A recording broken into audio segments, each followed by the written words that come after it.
Məlum olduğu kimi bu ilin yanvar ayında Azərbaycanda təbii qazın tarifləri artdı. 1 kubmetr təbii qaz üzrə orta tarif əhali üzrə 1,3 qəpik 8,7% artırılıb. Bu günlərdə bir qrup vətəndaş tərəfindən redaksiyamıza müraciət ünvanlanıb. Vətəndaşlar bildirirlər ki, hələ mart ayının əvvəli olmasına baxmayaraq Azəriqaz İstehsalat Birliyi tərəfindən vətəndaşlara təbii qazın ödənişi ilə bağlı borc qəbzi göndərilir. Həmçinin təbii qaza olan borcun məbləği çoxdur. Yəni qaz pulu həddən artıq yazılır. Vətəndaşlar onu da iddia edirlər ki, təbii qazın təzyiqi də son zamanlar xeyli aşağı düşüb.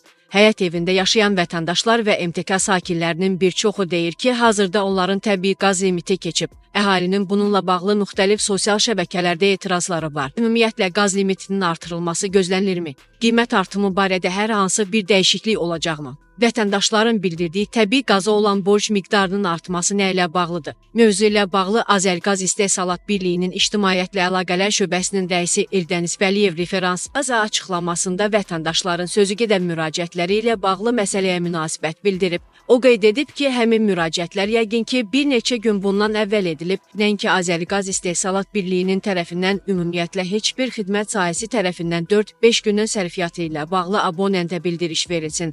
Burada məsələ ondan ibarətdir ki, növbəti ayın əvvəlində göndərilən bildirişlər ötən ayda istifadə olunan qaz sərfiyyatının borcuna görədir. Azəriqaz İstehsalat Birliyinin rəsmisi həmçinin bildirişlərdə sərfiyyatla bağlı məbləğlərin çox olması məsələsinə də fikir bildirib.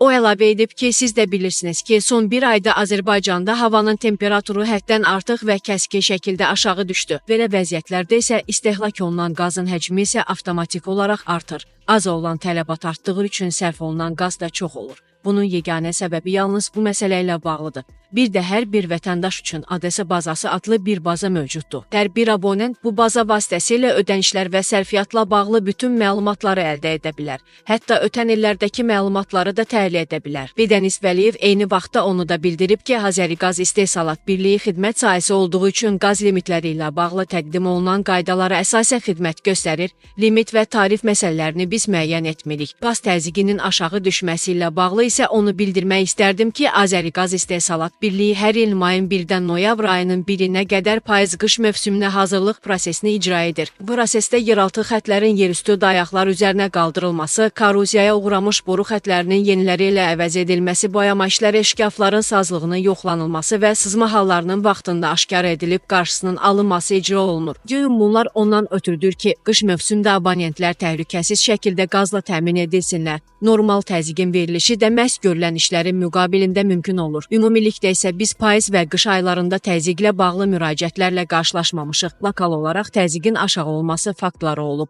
Bu ya bizim nümayəndələr tərəfindən aşkar olunub, ya da vətəndaşların müraciəti əsasında baş verib. Bu məsələlərə də dərhal ciddi şəkildə reaksiya vermişik və problem aradan qaldırılıb, deyə Eldəniz Vəliyev əlavə edib.